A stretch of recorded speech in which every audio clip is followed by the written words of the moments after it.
औज़ुबिल्लाहिमिनश्शैतानिर्रजीम बिस्मिल्लाहिर्रहमानिर्रहीम। मेरा नाम मियां अली सरवर है और ये मेरा ऑफिशियल यूट्यूब चैनल है। बिस्मिल्लाहिर्रहमानिर्रहीम। अल्लाहुम्मा सल्लि अला मुहम्मद व अला आलि मुहम्मदिन कमा सल्लैता अला इब्राहीम व अला आलि इब्राहीम इन्नका हमीदुम मजीद। अल्लाहुम्मा बारिक अला मुहम्मद व अला आलि मुहम्मदिन कमा बारकता अला इब्राहीम व अला आलि इब्राहीम इन्नका हमीदुम मजीद। बिस्मिल्लाहिर्रहमानिर्रहीम। मेरे प्यारे बहन भाइयों और बच्चों, अस्सलाम वालेकुम व रहमतुल्लाहि व बरकातुहू। अल्लाह के फजल करम से आज फिर एक छोटी सी वीडियो में लाया हूँ। उम्मीद करता हूँ कि आपको पसंद आएगी। चले आइए, चलते हैं वीडियो की तरफ। बनी इसराइल में एक इबादत गुजार रहता था। उसने देखा कि उसके इलाके के लोग एक दरख्त की पूजा करते हैं। उसको एहसास हुआ कि मेरे अल्लाह के होते हुए गैर अल्लाह की इबादत कोई क्यों करता है। तो उसने सोचा कि ये दरख्त ही काट दूँ ताकि शिर्क की जड़ें कट जाएं। उस आदमी ने कंधे पर कुल्हाड़ी रखी और निकल पड़ा। अब शैतान को एक कब गवारा था कि शिर्क का ख़ात्मा हो। शैतान आया और उसने आकर कहा कि आप कहाँ जा रहे हो। उस आदमी ने कहा उस दरख्त की लोग इबादत करते हैं, शिर्क करते हैं।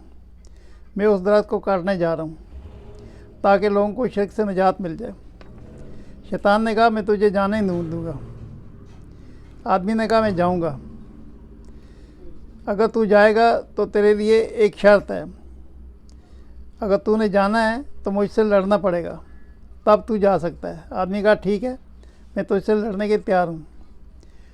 दोनों कुश्ती लड़ने लगे। उस आदमी ने शैतान को हरा दिया, उसके सीने पे बैठ गया। अल्लाह ताला ने उसको इतनी ताकत दे दी कि उसने शैतान को पछाड़ दिया। वो आदमी इबादत गुजार था। शैतान ने कहा नहीं, दोबारा फिर मुकाबला होगा। उस आदमी ने फिर पछाड़ दिया। उसने कहा मैं नहीं मानता। फिर कुश्ती होगी। तीसरी बार फिर पछाड़ दिया। तीनों बार शैतान हार गया। उस आदमी ने कहा अब तो मैं जा सकता हूँ, अब मेरा हक है। लेकिन शैतान ने दूसरा तरीका निकाला। देखो तुम अच्छे आदमी हो, दिन भर पैसा कमाते हो, रात भर इबादत करते हो। अगर कमाने और मेहनत से और मुसीबत से अगर निजात मिल जाए तो आप दिन भी इबादत करें गुजार सकते हैं, और तुम ये काम नहीं करोगे तो तुम्हें कोई बोझ भी नहीं होगी, कोई पूछ भी नहीं होगी। उनको इनके हाल पे छोड़ दो। तुम्हें तुम्हारे तकिए के नीचे रोज़ाना तुम कमाते हो, 2 दरम तुम्हें मिल जाएंगे। 1 दरम खर्चा करना और खाना पीना, और दिन भर इबादत करना। कितनी इबादत होगी। यहाँ तो दिन भर कमाते हो, फिर रात भर थोड़ी सी इबादत करते हो। जाओ वापस जाओ, तुम्हें 2 दरम मिला करेंगे। उस आदमी शैतान को पहचाना नहीं था। आपस सोचने लगा ये बात तो अच्छी कर रहा है। 2 दरम में वो आदमी बिक गया और वापस चला गया। जब वो घर वापस गया तो पहले दिन उसे 2 दरम मिल गए।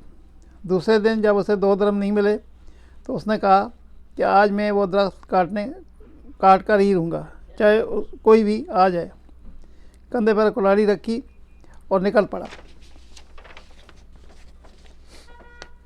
जब वो उस दरख्त की तरफ जाने लगा तो रास्ते में उसको शैतान मिल गया। शैतान ने कहा तुमको मैं नहीं जाने दूँगा, पहले मुझसे कुश्ती करनी पड़ेगी। चुनांचे दोनों ने जब कुश्ती लड़ी तो शैतान ने उसको नीचे गिरा दिया। आबद बहुत हैरान हुआ। पहले तो मैंने शैतान को शिकस्त दी थी, मगर अब शैतान मुझ पर हावी हो गया। आबद समझ गया कि शैतान ने अपनी चाल में मुझे फंसा दिया और मेरी इबादत और रियाजत उसने ज़ीरो कर दी। आबद मायूस होकर वापस चला गया। इंसान को लालच की जाल में फंसाया था और उसको कहीं का नहीं छोड़ा। अल्लाह से दुआ है कि अल्लाह पाक हमें शैतानी वसवसों और शैतानी चालों से महफूज रखे। आमीन सुमा आमीन या रब्बल आलमीन। मेरे प्यारे बहन भाई और बच्चों, आपने देखा शैतान जो है ये आदमी के पीछे पड़ा हुआ है बड़े बुरे तरीके से।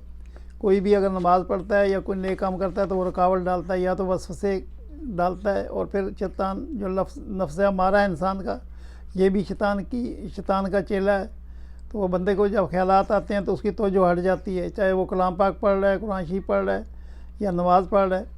तो वो जो है शैतान वसवसे डालता है, उसका ख्याल कहीं और चला जाता है। आप जानते हैं कि जब कुरान शरीफ बंदा पढ़ रहा होता है तो ये अल्लाह से कलाम होता है, अल्लाह ताला ख़ुद सुन रहा होता है बज़ात ख़ुद। जो बंदा कुरान शरीफ की तिलावत करे तो अल्लाह ताला ख़ुद सुन रहा होता है, लेकिन अगर वसवसा आ जाए तो वो बीच में रुकावट बन जाती है। इसी तरह नमाज में भी होता है, लेकिन यह है कि ला हौला वला कुव्वता पहले पढ़ें, नियत करने से पहले या औज़ु बिल्लाहि मिनश शैतानिर रजीम पढ़ें, तो इंशाअल्लाह वो दूर हो जाएगा, दफ़ा हो जाएगा। बहरहाल कोशिश करें, लेकिन उसके वसवसे पे तवज्जो नहीं रखनी चाहिए, अपनी नमाज सही तरीके से और तिलावत पूरी करनी चाहिए। सल्लल्लाहु ताला अला खैर खल्क़ि मुहम्मद व आलिहि वसहबिहि अजमईन बिरहमतिक या अरहमर राहिमीन। ज़िंदगी रही तो इंशाअल्लाह आपने दुआ की और इंशाअल्लाह कल मुलाकात होगी। फिर कोई और वीडियो देखूँगा, अच्छी सी मिलेगी तो आपको ला के दूँगा। तब तक इजाज़त। अल्लाह हाफ़िज़। अस्सलामु अलैकुम व रहमतुल्लाहि व बरकातुहू।